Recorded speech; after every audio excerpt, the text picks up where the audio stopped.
Hello, friends. Very good afternoon. Happy Wednesday to all of you. So, Ivalti editorial is on policy creep.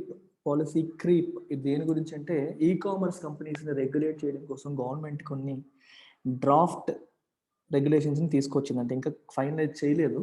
అయితే అందులో ఉన్నవన్నీ implement అయితే there will be more regulation, more controls on commerce companies. దానికోసం ఇక్కడ వాడిన పదం చూడండి, policy creep. Creep అనే పదానికి మామూలుగా ఒక వర్బ్గా తీసుకుంటే మీనింగ్ ఏంటంటే to walk slowly, to grow slowly, స్లోగా గ్రో అవ్వడం అంటాం. ఇన్ఫ్లేషన్లో కూడా క్రీపింగ్ ఇన్ఫ్లేషన్ అని ఉంటుంది, స్లోగా ఉండే ఇన్ఫ్లేషన్. నాట్ 2% గ్రోత్, 3% గ్రోత్, అలాంటిది క్రీపింగ్ ఇన్ఫ్లేషన్ అంటాం. ఇక్కడ మీనింగ్ ఫిట్ కావట్లేదు. Policy slow growth not fitting. క్రీప్కి ఇంకొక మీనింగ్ కూడా ఉంది. క్రీప్కి ఇంకొక మీనింగ్ యాజ్ ఎ నౌన్ తీసుకుంటే ఇంకో మీనింగ్ ఉంది. నౌన్గా దాని మీనింగ్ ఏంటి అంటే and growth of something that is unwanted. Growth of something that is not wanted are unwanted.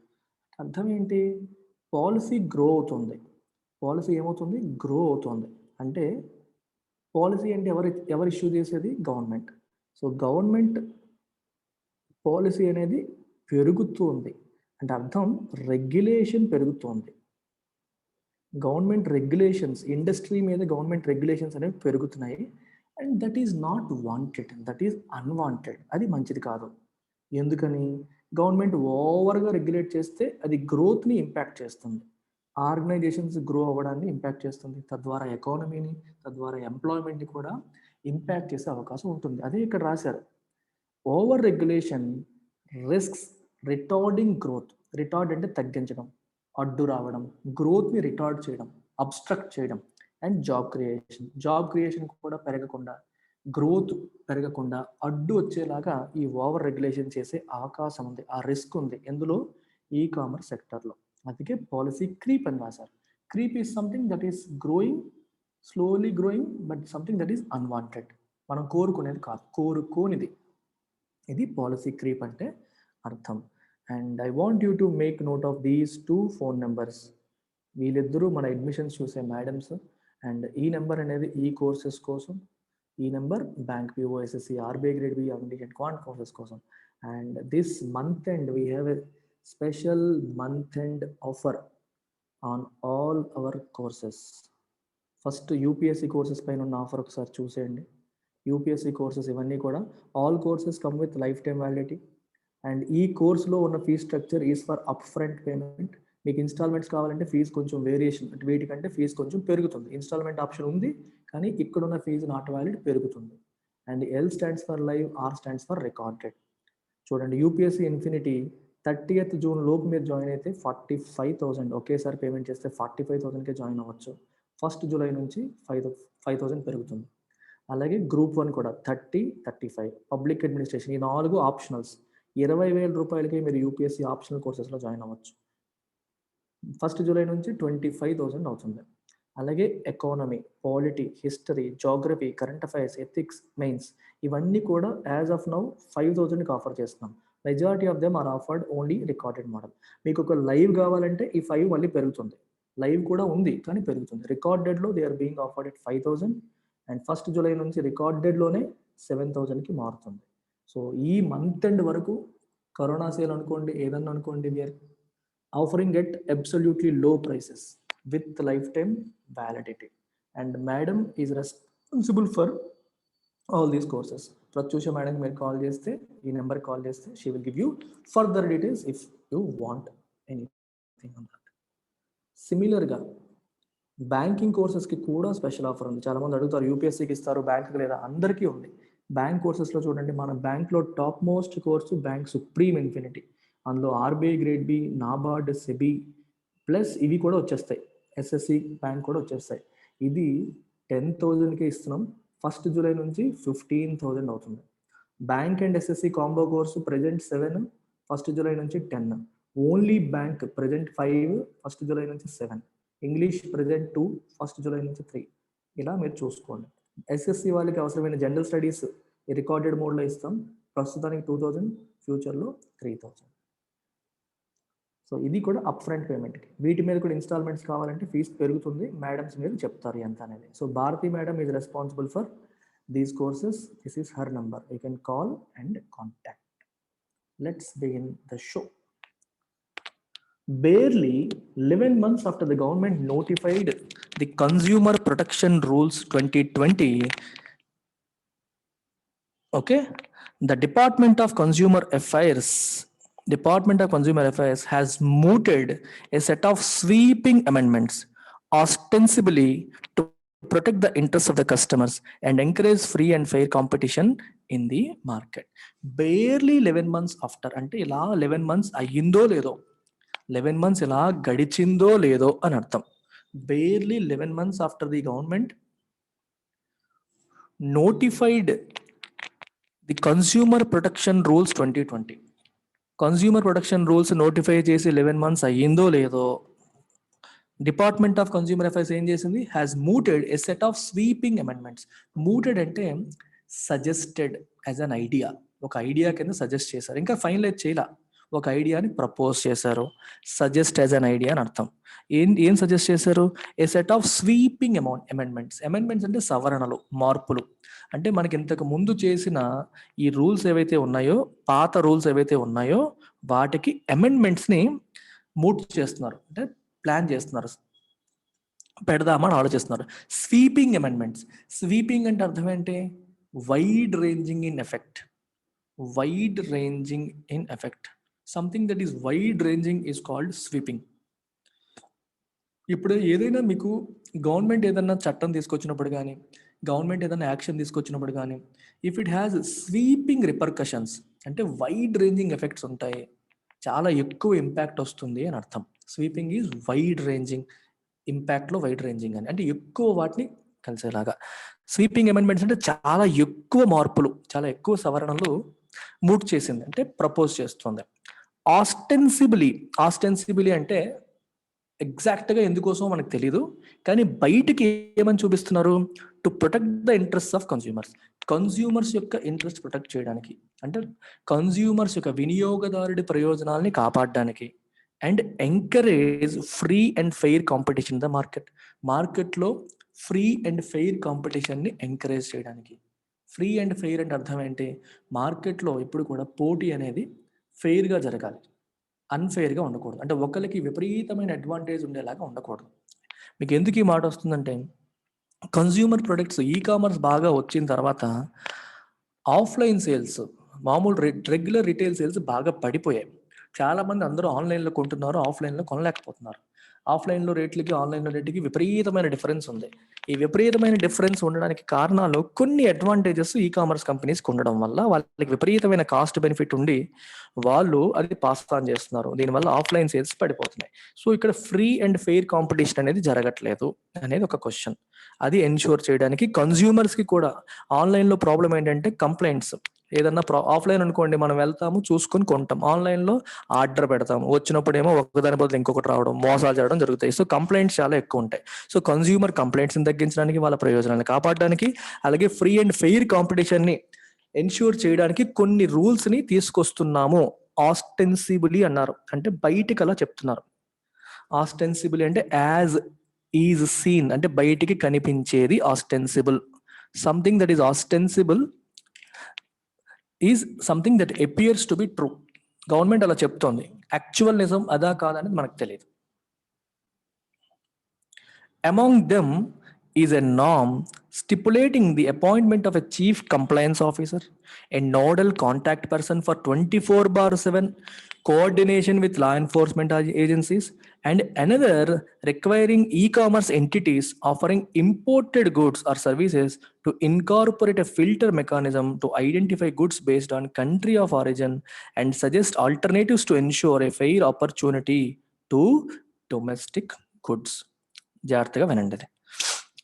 Among them అంటే కొత్తగా తీసుకొచ్చిన ఈ అమెండ్మెంట్స్లో ఒకటి ఈజ్ ఎ నామ్ అంటే రూల్. స్టిపులేషన్ అంటే అర్థం ఏంటి? ఇలా చెయ్యాలి. Stipulation is again rule or regulation. ఎవరు స్టిపులేట్ చేస్తుంది? ఇది ఈ కామర్స్ కంపెనీస్కి. ఏమని? The appointment of a chief compliance officer. మీరు ఒక చీఫ్ కంప్లైన్స్ ఆఫీసర్ని అపాయింట్ చేయాలి అని చెప్తుంది. Okay. A nodal officer, nodal అంటే పాయింట్ ఆఫ్ కాంటాక్ట్. ఈ నోడల్ ఆఫీసర్ ఎందుకు? For 24/7 coordination with law enforcement agencies. అంటే సిబిఐ కావచ్చు, లేకపోతే ఎన్ఫోర్స్మెంట్ డైరెక్టరేట్ కావచ్చు, గవర్నమెంట్కి సంబంధించిన ఏ లా ఎన్ఫోర్స్మెంట్ ఏజెన్సీస్ ఇష్యూస్ వచ్చినా సరే మీతో మేము మాట్లాడాలంటే we need one contact person. That contact person is called nodal contact person. అతన్ని కూడా అపాయింట్ చేయండి. సింగిల్ పాయింట్, ఒక్కొక్కసారి ఒక్కొక్కరితో మాట్లాడేలాగా ఉండకుండా. And another requiring e commerce entities offering imported goods. కొన్ని e commerce companies imported goods offer చేస్తాయి, అమ్ముతాయి. అలా ఇంపోర్టెడ్ గుడ్స్ అమ్మే ఈ కామర్స్ కంపెనీస్కి ఏమడుగుతున్నారు? To incorporate a filter mechanism.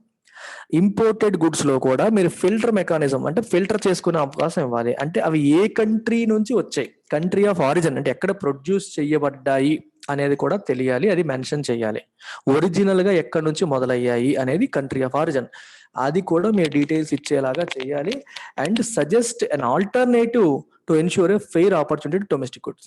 మీరు బయట దేశాల నుంచి తీసుకొచ్చిన కంపెనీ ప్రొడక్ట్స్ ఇక్కడ అమ్మేస్తున్నప్పుడు డొమెస్టిక్ గుడ్స్ కి ఆల్టర్నేటివ్ ఏంటి, వాళ్ళ పరిస్థితి ఏంటి అనేది కూడా మీరు సజెస్ట్ చేయాలి అని చెప్పారు. ఇంకొక థర్డ్ రూల్ ఏంటి? It mandates. మ్యాండేట్ అంటే టు మేక్ ఇట్ నెససరీ. ఏం చేస్తుంది? A fall back liability. Fall back liability అంటే అర్థం ఏంటంటే, మొత్తం చదివితే తెలుస్తుంది. On online market places in the event of non delivery of goods or services to the consumer. చూడండి, ఒక సెల్లర్ ఒక కన్స్యూమర్ కి అమ్మేశాడు, అమెజాన్ ద్వారా అమ్మాడు అనుకోండి, కానీ వస్తువు డెలివర్ కాలేదు. ఇప్పుడు ఏమవుతుందంటే వీళ్ళిద్దరికి లింక్ పెడుతుంది, మీరు వాళ్ళతో మాట్లాడండి అని, అదని ఇదని చేస్తుంది.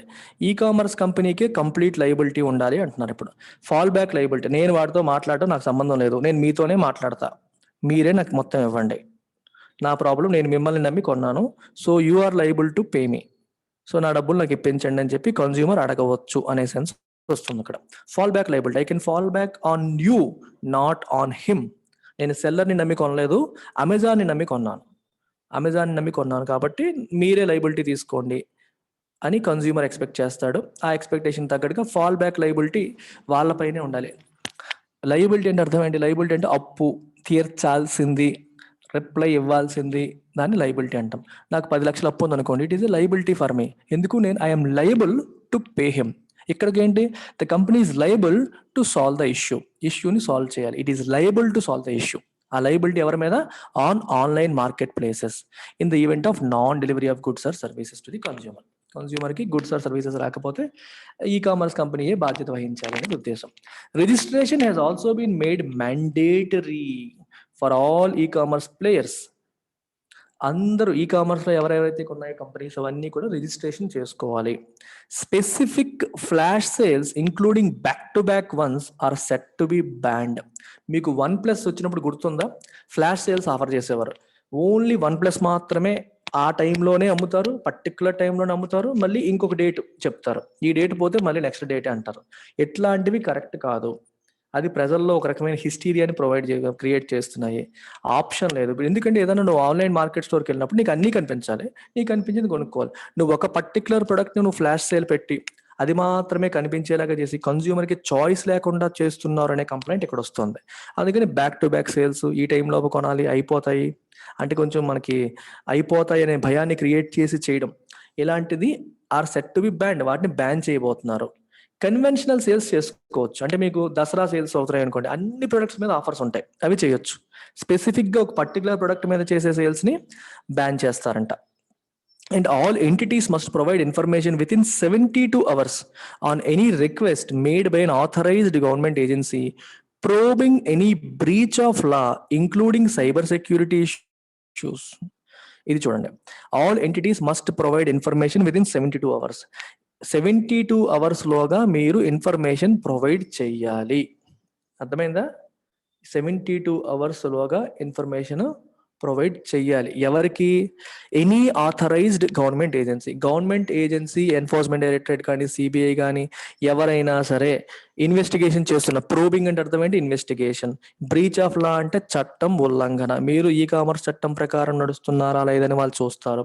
ఉల్లంఘించారు అనే అనుమానం ఉంటే దానిపై ఇన్వెస్టిగేషన్ జరిగితే వాళ్ళు ఇన్ఫర్మేషన్ ఇవ్వమని రిక్వెస్ట్ చేస్తే 72 గంటల్లోగా మీరు ఇన్ఫర్మేషన్ ని ప్రొవైడ్ చేయాలి, ఇంక్లూడింగ్ సైబర్ సెక్యూరిటీకి సంబంధించిన ఇష్యూస్ లో కూడా.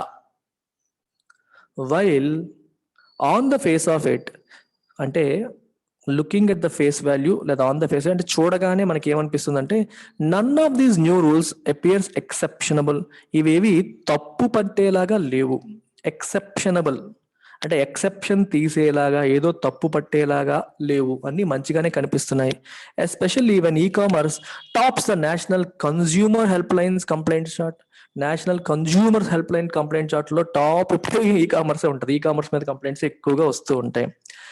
అయినప్పటికీ there is still a distinctly discernible pattern to the changes. ఈ చేంజెస్ లో మనం కొంచెం కేర్ఫుల్ గా అబ్జర్వ్ చేస్తే డిసర్నబుల్ అంటే రికగ్నైజబుల్, డిసర్న్ అంటే రికగ్నైజ్, డిస్టింక్ట్లీ అంటే డిస్టింక్ట్ మిగిలిన వాటితో కామన్ కాదు, దీనికి కొన్ని ఒక ప్యాటర్న్ కనిపిస్తుంది. ఈ చేసిన మార్పుల్లో we can see a pattern. అంటే గవర్నమెంట్ ఒక పర్టికులర్ ఇంటెన్షన్ తో చేస్తున్నట్టుగా కనిపిస్తుంది, డిస్టింక్టివ్ గా కనిపిస్తుంది. డిస్టింక్టివ్ అంటే వేరేదంతా కలిసిపోకుండా దేర్ ఈజ్ ఎ ప్యాటర్న్. అంటే ఈ చేంజెస్ అన్నిటికీ కూడా ఒక ప్యాటర్న్ ఉంది, అంటే ఒక పర్టికులర్ మైండ్ సెట్ పెట్టుకొని చేస్తున్నట్టుగా అనిపిస్తోంది అని అంటున్నారు. Following on the heels of the recent IT rules. On the heels of అంటే ఇమీడియట్లీ ఆఫ్టర్, ఒకదాని తర్వాత అని. రీసెంట్ గా ఐటీ ఇన్ఫర్మేషన్ టెక్నాలజీ అంటే మనకి ట్విట్టర్, ఫేస్బుక్, గూగుల్ ఇట్లాంటి వాటికి కొన్ని రూల్స్ తెచ్చింది రీసెంట్ గా. అది తీసుకొచ్చిన తర్వాత ఈ రూల్స్ తీసుకొచ్చారు. వాటికి వీటికి సిమిలారిటీస్ కనిపిస్తున్నాయి. అంటే ఇదేదో ఓన్లీ ఈ కామర్స్ కోసం చేస్తున్నది కాదు, ఓవరాల్ గా ఈ ఆన్లైన్ స్పేస్ అంతటిని రెగ్యులేట్ చేయడానికి గవర్నమెంట్ చేస్తున్న ప్రయత్నంలో భాగంగా ఇది మనం చూడాలి అనేది వీళ్ళ ఉద్దేశం. Okay, the draft e-commerce amendments show the government's increasing keenness to exercise greater oversight over all online platforms. అన్ని ఆన్లైన్ ప్లాట్ఫామ్స్ మీద కూడా గ్రేటర్ ఓవర్సైట్, పర్యవేక్షణ ఇంకా పెంచాలి అనే ప్రయత్నం కనిపిస్తోంది. That is the pattern. ఎలాగైతే ఈ ఐటీ ఇన్ఫర్మేషన్ టెక్నాలజీ కంపెనీస్ పైన ఎలాగైతే ఎక్కువ రెగ్యులేషన్ పెంచిందో రీసెంట్ గా, అక్కడ కూడా అంతే కంప్లైంట్స్ ఆఫీసర్ ఉండాలి, నోడల్ ఆఫీసర్ ఉండాలని చెప్పారు. సిమిలర్ గా ఈ కామర్స్ కంపెనీస్ కి కూడా అవన్నీ ఉండాలని చెప్తున్నారు. So you can see the distinctive pattern. ఆ ప్యాటర్న్ అనేది కనిపిస్తుంది. ఇక్కడ ఓవర్ సైట్ అనేది చాలా బ్యూటిఫుల్ వర్డ్, చాలా చాలా ఇంపార్టెంట్. ఓవర్ సైట్ కేర్ఫుల్ గా అబ్జర్వ్ చేయండి. దీనికి 2 మీనింగ్స్ ఉన్నాయి. ఓవర్ సైట్ కి 2 మీనింగ్స్ ఉన్నాయి. 2 యాజ్ ఎ నౌనే, మళ్ళీ నౌన్ గానే 2 మీనింగ్స్ ఉన్నాయి. ఇప్పుడు ఈ సెంటెన్స్ లో మనం చూసిన ఓవర్ సైట్ మీనింగ్ ఏంటి? పర్యవేక్షణ. అంటే నువ్వు కరెక్ట్ గా చేస్తున్నావా లేదా అని పర్యవేక్షణ చేయడాన్ని ఏమంటాం? ఓవర్ సైట్ అంటాం. It is a noun. దీనికి వెర్బ్ ఫామ్ ఏంటి? Oversee. ఓవర్ సీ అంటే పర్యవేక్షించు, కరెక్ట్ గా చేస్తున్నారా లేదా, రూల్స్ ప్రకారం వెళ్తున్నారా లేదా అని పర్యవేక్షణ ఏమంటాం? Oversee is the verb, oversight is the noun. ఇదే ఓవర్ సైట్ కి ఇంకో మీనింగ్ ఉంది, అది కూడా నౌనే. మళ్ళీ ఇక్కడ మీనింగ్ ఏంటంటే చూసుకోకపోవడం. అరే ఎందుకు తప్పు చేసావు సార్? చూసుకోలేదు sir, it was an oversight. పని చేస్తున్నప్పుడు చూసుకోకుండా తప్పు జరిగిపోయింది, చిన్న మిస్టేక్, చూసుకోకుండా తప్పు జరిగిపోయింది అంటాం చూడండి, దాన్ని కూడా ఓవర్ సైట్ అని అంటాం. Sir it was an oversight, కావాలని చేసింది కాదు, చూసుకోలేదు. దానికి వెర్బ్ ఫామ్ ఏంటి? Overlook. వెర్బ్ ఫామ్ మారిపోతుంది. ఓవర్ లుక్ లో చూసుకోలేదు అంటాం, అరే చూసుకోలేదురా అంటాం, అది verb. Noun form oversight. Oversee is positive, overlook is negative. చూసారా, ఓవర్ సీ అంటే పర్యవేక్షణ, తప్పు జరగకుండా చూడడం ఓవర్ సీ. చూసుకోకుండా తప్పు చేసేయడం ఓవర్ లుక్. ఓవర్ లుక్ ఏమో వెర్బ్ ఫామ్, ఓవర్ సీ ఏమో వెర్బ్ ఫామ్. రెండిటికి నౌన్ ఫామ్ వచ్చి ఓవర్ సైట్. మీనింగ్ పరంగా తీసుకుంటాం. అందుకే ఇది ఇంట్రెస్టింగ్ వర్డ్. అందుకే కాంటెక్స్ట్ చూసి మీరు డిసైడ్ అవ్వాలి, ఏ సిచ్యువేషన్ లో పదం వాడారు అనే దాన్ని బట్టి మీరు దాని మీనింగ్ ఏంటని చూడాలి. Context is king. డిక్షనరీలో మనం ఒక మీనింగ్ చూసాం కదా, అదే మీనింగ్ అని చెప్పి వెళ్ళిపోకూడదు. ప్రస్తుతం ఆ పరిస్థితి బట్టి, సిచ్యువేషన్ బట్టి మీనింగ్ ని అర్థం చేసుకోవాలి. ఇక్కడ మీనింగ్ ఏంటి? గ్రేటర్ ఓవర్ సైట్ అంటే పర్యవేక్షించాలనుకుంటోంది అని తెలుస్తోంది. The center also appears to be signaling its intent to dig in its heels in an intensifying standoff with Walmart's unit Flipkart and Amazon, which are both now in court battling an attempt by the Competition Commission of India to reopen a probe into their business practices. దీనికి అదేంటో చూడండి. The center also appears to be signaling. Center తన also appears to be signalling అంటే సూచిస్తోంది, అంటే signal రూపంలో ఇస్తోంది. ఏంటి సిగ్నల్ రూపంలో ఇస్తోంది, ఏంటి సిగ్నల్ చేస్తోంది, ఏం ఇండికేట్ చేస్తుందంట? ఇట్స్ ఇంటెంట్, తన ఇంటెంట్ ని సిగ్నల్ చేస్తుంది. దేనికి intent? To dig in its heels. Dig in its heels అంటే అర్థం ఏంటంటే, మీకు చూడండి, ఒక ఇద్దరి మధ్య ఒక ఆర్గ్యుమెంట్ జరుగుతుంది, ఒక గొడవ జరుగుతుంది అనుకో. నువ్వేమో గొడవలో నేను వెనక్కి తగ్గేదేలే అని, వెనక్కి తగ్గకూడదు అని చెప్పి పూర్తిగా ఆర్గ్యుమెంట్లో దిగిపోయి ఫైట్ చేస్తూ వెళ్ళావు అనుకో, that means you are refusing to give up. Dig in its heels అంటే అర్థం ఏంటి? It is refusing to give up. ఆర్గ్యుమెంట్లో దిగిపోతుంది, ఫైట్కి సైరా అంటే సైరా అంటుంది కానీ వెనక్కి తగ్గను అంటుంది. ఎందులో? In an intensifying stand off. Intensifying అంటే రోజు రోజుకి ఉధృతం అవుతున్నా, అంటే పెరిగిపోతున్నా. స్టాండ్ ఆఫ్ అంటే గొడవ. A situation or an issue with seemingly no solution. దరిదాపుల్లో సొల్యూషన్ కనిపించని గొడవని స్టాండ్ ఆఫ్ అంటారు. ఎవరెవరికి మధ్యలో? గవర్నమెంట్ కి మరియు ఫ్లిప్కార్ట్ అండ్ అమెజాన్ కంపెనీస్ కి మధ్యలో. Which are both now in court. ఈ రెండు కూడా గవర్నమెంట్ కి వ్యతిరేకంగా కోర్టులో ఉన్నాయి.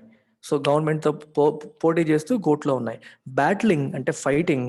And attempt by the competition commission of India. Competition commission of India ఒకటి ప్రయత్నిస్తోంది. ఏమని ప్రయత్నిస్తోంది? To reopen A probe in to their business practices. Me business practices correct గా ఉన్నాయా, ఎథికల్ గా ఉన్నాయా లేదా అని ఇన్వెస్టిగేషన్ చేస్తాము అని చెప్పి ఇంతకుముందు అనుకుని ఆపేసినట్టున్నారు, లేకపోతే చేశారో మరి. అది మళ్ళీ రీఓపెన్ చేస్తానని చెప్పి కాంపిటీషన్ కమిషన్ ఆఫ్ ఇండియా అంటుంది. కాంపిటీషన్ కమిషన్ ఆఫ్ ఇండియా అంటుంది. ఆ ప్రయత్నాన్ని బ్యాటిల్ చేస్తూ వీళ్ళు కోర్టులో ఉన్నారు. అది కథ. The two large e-commerce players have had to contend with accusations that their pricing practices are skewed to favor select sellers on their platforms and that their discounting policies have hurt offline retailers. ఈ రెండు e commerce players కూడా have had to content with అంటే argue చేయాలి, అంటే fight with. So వాళ్ళపైన ఎక్విజేషన్స్ వస్తున్నాయి. ఎక్విజేషన్స్ ఏంటి? ఆరోపణలు. ఎక్విజేషన్ అంటే మీనింగ్ ఆరోపణలు. ఏంటి ఆరోపణలు? That their pricing practices are skewed. Pricing practices అనేవి ఒకరికి అనుకూలంగా ఉన్నాయి. ఇప్పుడు చూడండి ఇలా ఉందనుకోండి, దిస్ ఈజ్ సిమెట్రికల్ కదా, రెండు ఒకేలాగా ఉండడం సిమెట్రికల్. ఎలా ఉందనుకోండి, యూ విల్ సే ఇది స్క్యూడ్. రెండు సిమెట్రికల్గా ఉన్నాయా? ఈ రెండు సిమెట్రికల్గా లేవు. ఒకటి బాగా ఎక్కువగా ఉండడం, ఒకటి తక్కువ. సో నీకు డిస్ట్రిబ్యూషన్ నార్మల్గా లేదు, ఒకేలాగా లేదు, యూనిఫామ్గా లేకుండా ఒకటి ఎక్కువ ఒకటి తక్కువగా ఉంటే దాన్ని స్క్యూడ్ అని చెప్పి అంటాం. స్క్యూడ్ అనే పదం ఇక్కడ ఎందుకు వాడారు చూడండి. Their pricing practices are skewed అంటే కొందరికి మాత్రమే, కొంతమంది సెల్లర్స్ కి ఫేవర్ చేసేలాగా వాళ్ళ ప్రైసింగ్ ప్రాక్టీసెస్ ఉన్నాయి on their platforms. And that their discounting policies, వాళ్ళు ప్రైసులు డిస్కౌంట్ చేసే పాలసీస్ కూడా ఎలా ఉన్నాయంటే have hurt offline retailers. Offline retailers ని హర్ట్ చేసేలాగా, అంటే మార్కెట్ ని పూర్తిగా కిల్ చేసేలాగా. ఆఫ్లైన్ లో అంటే బయట మనకి స్టోర్లో అమ్మే రేట్లకి చాలా ఎక్కువ వేరియేషన్ తో అమ్మేస్తున్నారు. సో వాళ్ళ సేల్స్ ని దెబ్బతీసేలాగా చేస్తున్నాయి అనేది ఇంకొక ఆరోపణ.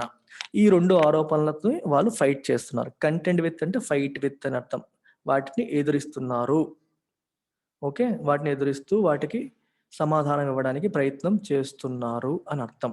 Content is to fight or struggle or అంటే వాటికి వ్యతిరేకంగా ప్రయత్నం చేయడం, దాటడానికి ప్రయత్నం చేయడం. ఓకే, అంటే ఒక డిఫికల్టీ సిచ్యువేషన్ని, ఒక ఎక్విజేషన్ని, ఒక ఆరోపణని ఓవర్కమ్ చేయడానికి చేసే ప్రయత్నాన్ని మనం ఏమంటాం? కంటెంట్ అంటాం. కంటెంట్ విత్ అంటే ఆరోపణని ఎదుర్కోవడానికి ప్రయత్నం చేస్తున్నారు అని అర్థం.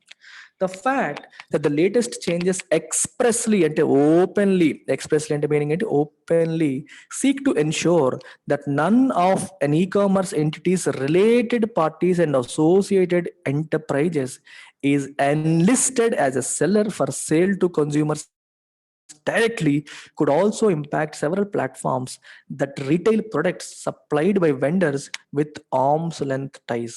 చాలా ఇంట్రెస్టింగ్ సెంటెన్స్ ఇది. చూడండి అది. The fact that latest changes, ఇంకొన్ని చేంజెస్ కూడా చేశారు. ఏంటి ఆ changes? Expressly seek to ensure, అవి దేన్ని ఎన్ష్యూర్ చేయడానికి ట్రై చేస్తున్నాయి changes? That none of an e commerce entities, related parties and associated enterprises, ఈ ఈ-కామర్స్ ఎంటిటీ యొక్క రిలేటెడ్ పార్టీ లేదా అసోసియేటెడ్ ఎంటిటీ. అంటే అసోసియేటెడ్ ఎంటర్ప్రైజ్ అంటే అర్థం ఏంటంటే 10% వాటా, ఈ కంపెనీలో 10% వాటా కలిగి ఉన్న ఎంటిటీ అసోసియేటెడ్ ఎంటిటీ అనమాట. అలాంటి కంపెనీకి ఫర్ ఎగ్జాంపుల్ చూడండి, అమెజాన్ ఉంది. అమెజాన్కే చెందిన ఒక రిలేటెడ్ కంపెనీ ఇంకోటి ఏదో XYZ ఉందనుకోండి. ఈ కంపెనీ అమెజాన్లో వాటాదారు, ఈ కంపెనీ అమెజాన్లో సేల్ చెయ్యకూడదు అని కూడా తీసుకొచ్చారు రూల్. వీళ్ళు ఏం చేస్తారంటే వాళ్ళకి చెందిన కంపెనీయే సేల్ చేసినప్పుడు తెలియకుండా ఈ ప్రొడక్ట్స్కి ఎక్కువ స్పేస్ కల్పించడం, ఇది మాత్రమే కనిపించేలాగా చేయడం, కన్జ్యూమర్స్కి ఈ ప్రొడక్ట్సే కనిపించేలాగా చేయడం చేస్తూ ఉంటారు. అది కన్జ్యూమర్స్కి పాయింట్ ఆఫ్ వ్యూలో కరెక్ట్ కాదు, అదర్ సెల్లర్స్కి కూడా అన్యాయం చేసినట్టు అవుతుంది. అందరికీ ఈక్వల్ రైట్ ఇవ్వాలి, కన్జ్యూమర్ ఏది కావాలంటే అది కొనుక్కుంటాడు, కన్జ్యూమర్కి చాయిస్ లేకుండా ఏ పేజ్ ఓపెన్ చేసినా అవే కనిపించేటట్టు చెయ్యకూడదు అనేది ఇక్కడ పెద్ద కంప్లైంట్. సో అసోసియేటెడ్ ఎంటర్ప్రైజెస్కి, రిలేటెడ్ పార్టీస్కి స్క్యూడ్ ఫేవర్స్ జరుగుతున్నాయి, వాళ్ళకి ఫేవర్ జరిగిపోతున్నాయి అని చెప్పి దాన్ని అది జరగకుండా ఉండేలాగా చెయ్యాలని చెప్పి ప్రయత్నం జరుగుతోంది. అండ్ ఇంకొకటి ఏంటంటే ఈ ప్రయత్నం, ఈ చేంజ్ ఏదైతే ఉందో, ఈ ఫ్యాక్ట్ ఏదైతే ఉందో, అది ఏం చేస్తుందంటే could also impact several platforms that retail. ఇక్కడ రీటైల్ అనేది వెర్బ్, ఇక్కడ రీటైల్ అనేది యాడ్జెక్టివ్ కాదు, it is a verb, that retail products supplied by vendors with arm's length ties. Arm's length ties అంటే అర్థం ఏంటి? మెయింటైన్ అండ్ ఆర్మ్స్ లెంత్, దూరం maintain చేయి. ఓకే, ఈ మాత్రం దూరం మెయింటైన్ చేయి అంటే బిజినెస్లో అన్నిట్లోనూ మెయింటైన్ చేయాల్సింది ఏంటి? ఇండిపెండెంట్గా ఉండడం, ఆర్మ్స్ లెంత్లో ఉండడం. ఓకే, ఆర్మ్స్ లెంత్లో ఉండడం. ఆర్మ్స్ లెంత్ థైస్ అంటే ఒక సర్టెన్ డిస్టెన్స్ మెయింటైన్ చేసి ఉండే కంపెనీస్, అంటే రిలేటెడ్ పార్టీస్ కాదని అర్థమైందా? రిలేటెడ్ పార్టీస్ అంటే వాళ్ళకి క్లోజ్ ఎంటిటీస్ ఇవి. రిలేటెడ్ పార్టీస్ అంటే క్లోజ్ ఎంటిటీస్. ఆర్మ్స్ లెంత్ అంటే క్లోజ్ కాంటాక్ట్ అవాయిడ్ చేయడం, అంటే దూరంగా ఉన్న కంపెనీస్. ఇప్పుడు అమెజాన్కి సంబంధం లేని కంపెనీ ఉందనుకోండి, సో వాళ్ళతో రిలేషన్ ఎంతవరకు ఉంటుంది? ఓన్లీ బిజినెస్ రిలేషన్, అంతకంటే వెళ్ళరు. అలాంటి కంపెనీస్కి ఇంపాక్ట్ ఉంటుంది ఇప్పుడు, ఎందుకంటే వీళ్ళకి వాళ్ళ ఓన్ కంపెనీస్ని ఎక్కువగా ప్రమోట్ చేయడం వల్ల వీళ్ళు సఫర్ అవుతున్నారు. సో ఈ ఓన్ కంపెనీస్కి బ్యాన్ చేస్తే వీళ్ళకి ఇంపాక్ట్ ఉంటుంది, అంటే పాజిటివ్గా ఇంపాక్ట్ ఉంటుంది, వీళ్ళకి మంచి జరిగిద్ది అని అర్థం. ఆర్మ్స్ లెంత్ అంటే అర్థమైందా? సఫిషియంట్ డిస్టెన్స్లో ఉండే, అంటే క్లోజ్ కాంటాక్ట్ లేని కంపెనీస్కి అని అర్థం. టైస్ అంటే సంబంధాలు. The enforcement of many of these norms is bound to spur protracted legal fights. ఈ నార్మ్స్ ని ఎన్ఫోర్స్ చేయడం అనేది ఏం చేస్తుంది? Is bound to spur. Spur అంటే ఎంకరేజ్ చేస్తుంది, స్టిరప్ చేస్తుంది. దీన్ని protracted legal fights. Legal fights ని ఇంకా ఎందుకంటే వీళ్ళ మీద కేసు వేస్తారు, ఇంకో కేసు వెళ్ళడం, కోర్టుకి వెళ్ళడం. ప్రొట్రాక్టెడ్ అంటే సాగడం, వెంటనే అవ్వకుండా సాగడాన్ని ఏమంటారు? ప్రొట్రాక్టెడ్. డిలేడ్ అని అర్థం. టైంకి అవ్వాల్సిన అవ్వకుండా అలాగ సాగుతూ ఉండే కోర్టు కేసులకి ఇది దారి తీస్తుంది, స్పర్ చేస్తుంది, దాన్ని ఎంకరేజ్ చేస్తుంది. ఈజ్ బౌండ్, డెఫినెట్ గా అది చేస్తుంది అని అర్థం. asserting that amendments were not aimed at conventional flash sales. చూడండి, కన్వెన్షనల్ గా జరిగే ఫ్లాష్ సేల్స్ ఉంటాయి చూసారా, Amazon great Indian sale, big billion sale, ఇలాంటి వాటిని అనట్లా. Amendments were not aimed at them, that the government said it was only targeting certain entities engaged in limiting consumer choice by indulging in back-to-back sales wherein a seller doesn't have the capability to meet an order. అర్థమైందా? ఆర్డర్ని meet చేసే capability లేదు సెల్లర్కి, అందుకని limit చేస్తారు. ఇంతే పెడతారు, ఇన్ని మాత్రమే అమ్ముతాము, ఇంతే చేస్తాము, ఈ టైంలోనే కొనాలి, మళ్ళీ బ్యాక్ టు బ్యాక్ పెడతాం అని చేసి ఇలాంటి సేల్స్ని బ్యాన్ చేస్తున్నారు, అంతేగాని రెగ్యులర్ కన్వెన్షనల్ సేల్స్ని కాదు. In trying to address shortcomings అంటే లోపాలు, flaws in its rules from last year తీసుకొచ్చిన రూల్స్లో లోపాలని, షార్ట్ కమింగ్స్ని అడ్రస్ చేయడానికి, రిజాల్వ్ చేయడానికి చేసే ప్రయత్నంలో government appears to be harking back అంటే going back. Government last time తీసుకొచ్చిన రూల్స్లో లోపాలను సరిదిద్దడానికి చేసే ప్రయత్నంలో వెనక్కి వెళ్తున్నట్టుగా కనిపిస్తుంది. ఎక్కడికి? To an era of tighter controls. ఒకప్పుడు గవర్నమెంట్ కంట్రోల్స్ చాలా ఎక్కువగా ఉండేవి, ఇండస్ట్రీ పైన. తర్వాత అందుకే కదా మనం లిబరలైజేషన్, ప్రైవేటైజేషన్ చాలా ఎక్కువ కంట్రోల్స్ ఉండేవి. తర్వాత గవర్నమెంట్ తన రెగ్యులేషన్ తగ్గించడం వల్ల ఇండస్ట్రియల్ గ్రోత్ అనేది కనిపిస్తుంది. ఇప్పుడు మళ్ళీ ఆ రెగ్యులేషన్ పెంచుకుంటూ టైటర్ కంట్రోల్స్ ఉన్న రోజుల్లోకి మళ్ళీ గవర్నమెంట్ వెళ్తున్నట్టుగా కనిపిస్తోంది అని అర్థం. Over regulation with scope for interpretative ambiguity. Over regulation అంటే చేయాల్సిన దానికంటే ఎక్కువ రెగ్యులేట్ చేయడం. With scope for interpretative ambiguity అంటే గవర్నమెంట్ రూల్ని ఎలా ఇంటర్ప్రిట్ చేయాలనే విషయంలో క్లారిటీ లేకపోవడం. Ambiguity is lack of clarity. కంపెనీకి ఒకలా అర్థమవుతుంది, గవర్నమెంట్కి ఇంకోలా అర్థమవుతుంది.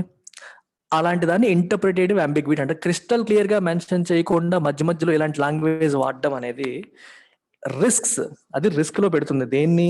Retarding growth. అది ఒక రిస్క్కి దారితీస్తుంది. ఏ రిస్క్కి? గ్రోత్ రిటార్డేషన్కి దారితీస్తుంది. రిటార్డ్ అంటే గ్రోత్ లేకుండా ఆగడం, అబ్స్ట్రక్ట్ అవ్వడం, స్లో డౌన్ అవ్వడం. Retard it is to slow down, obstruct అని అర్థం. అర్థమైందా? రిటార్డ్ అంటే స్లో డౌన్ కానీ అబ్స్ట్రక్ట్ కానీ అని అర్థం అనమాట. డిలే అవ్వడం, స్లో అవ్వడం, ప్రోగ్రెస్ లేకుండా అవ్వడం. దేన్ని? గ్రోత్ లేకుండా చేయడం. And job creation in the hitherto expanding e commerce sector. Hitherto అంటే ఇప్పటి వరకు, ఓకే, అంటిల్ నౌ. ఎక్స్పాండింగ్ ఇప్పటి వరకు ఎక్స్పాండ్ అవుతున్న ఈ కామర్స్ సెక్టర్లో జాబ్ క్రియేషన్కి, గ్రోత్కి ఇది ఒక అబ్స్టకిల్ క్రియేట్ చేయొచ్చు, ఒక అడ్డంకి క్రియేట్ చేసే అవకాశం ఉంది అని అంటున్నారు. That's about it. Take care. Bye-bye.